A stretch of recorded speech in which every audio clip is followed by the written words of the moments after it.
So this comes from YouTube user None.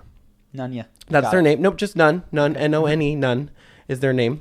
Oh, I was taking it for like none, like the lack of name, but maybe that is their name. Maybe it's no name. But None asks, what do you do when you don't know your purpose in life, or when you don't know what you want in life? You try different things, but nothing seems to resonate. And that's our question. Sure, great question. Yeah. What do you do? So I think that I think that I've never been much of a purpose person. Everyone says you have to find your life purpose. It's not been my experience. Bro, your life purpose is to make content on YouTube. Yeah. Steve Jobs kind of talks about this in his commencement speech. He said, it only shows up in the rearview mirror. I learned calligraphy because I thought calligraphy was interesting. Yeah. And then I thought computers, what I've tried to do, and I mean, could you have picked Charisma on Command as a purpose? Here's what happened. We were really shy you were less shy, but I was really shy. I didn't have a girlfriend, and I wanted to figure out how to get a girlfriend. So I spent a lot of time and effort figuring out what I could do to become more appealing to women. And then people asked me what I was doing, and I just told some of them because they were my friends. Mm-hmm. And then I got... Yeah, there was a gap. There was a 4-year gap between learning charisma for our own lives versus trying to start a business about it. Yes. And so if I'd come in with a purpose-driven mentality, which is, no, the things in my life have to be done with an end goal in mind, not because they are pleasing or interesting in and of themselves, we never, ever, ever would have wound up with Charisma on Command. The path there was so circuitous. So... Well, and I think some people, let's say a purpose-driven business would be like Charity Water, right? Our goal is to make sure that no children are dying because they can't get access to water. It's a great purpose. It's a great mission. But again, the way that it became a business or a charity is because Scott Harrison was doing something he didn't like, which is promoting at nightclubs. So he quit. He decided to go volunteer in Africa. He saw this problem and it touched him. And he went, I'm going to try to do something about this.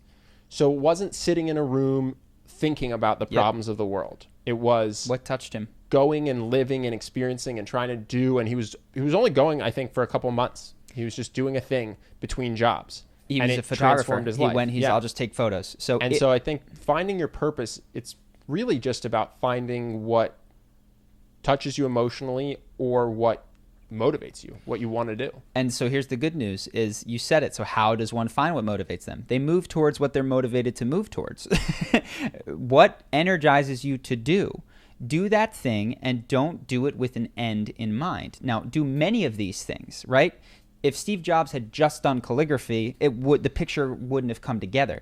But he moved into calligraphy and into computerization and into other things. So you explore. So for people that don't have a purpose, and I could have never told you when I went to Costa Rica the first time that I was going to become very interested in the world at large. I'm just going to go somewhere, and this is a place that I'm capable of going this semester. It's a little bit cheaper than Europe. Yeah. Like that put me in Costa Rica.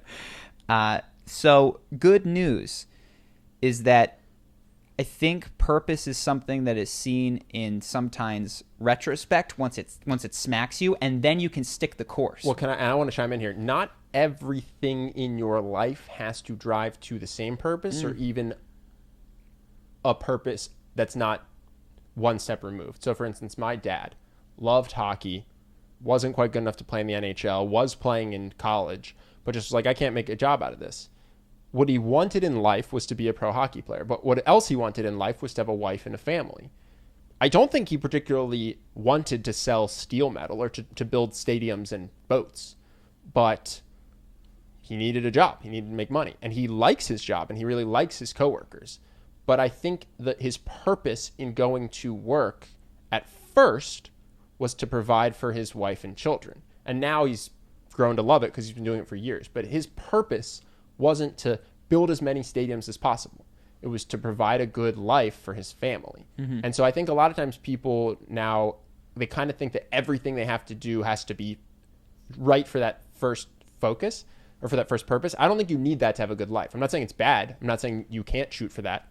But I don't think you have to beat yourself up just because every second of your day isn't spent, I'm going to do a job because that job fulfills me and that job's purpose excites me, and then I'm going to do this hobby because it's like, you can play sports that you like and do a job because it lets you have a family which you want And Yeah. that's a totally great way to be happy and fulfilled. Yeah. So I don't think everyone has to be starting charity water. So the thing that we have a video, How to Find Your Passion, which I think it's got a number of questions. I can't remember all 4.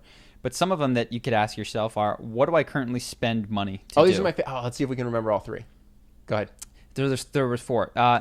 What do I have a backlog of unfinished work in? And this is not to get your purpose. This is just to move you towards the things that you're excited about but afraid of. Yep. So before we started Charisma on Command, it was a blog. I have and still have a Google Drive folder of, I'm not kidding, hundreds of half-written to three-quarter written documents that are my thoughts. And, okay, so where do you have a backlog of work? Where do you have a bunch of sketches? Where do you have a bunch of things that you've kind of stopped, but you just do it on your own? I think a good one is, what do you think about in your free time? When you daydream, when you zone out on the bus, or when you're in the shower? A lot of times I would be thinking about conversations that I had and wish had gone better, or future conversations I could have. That's how you know I really liked people and I was obsessed with the psychology of people. Yeah. So it's like, what are you spending money on already? What do you spend your time thinking about already?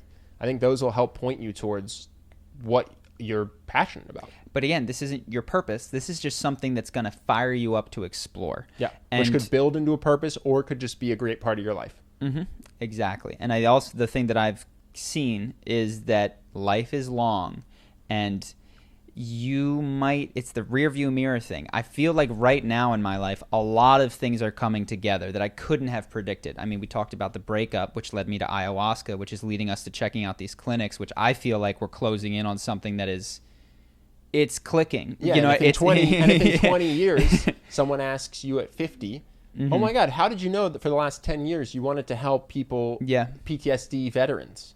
It wouldn't be because at 19 that was your purpose. Because I thought about it. An ex-girlfriend broke up with you. Yeah. I had a horrible breakup. That led you to ayahuasca, to IV, into this and that, and then eventually you found something that you cared about for your 40s. Yeah. So that I say that just so you're kind of like filling in this puzzle right now, and you've got the pieces and you're not seeing it.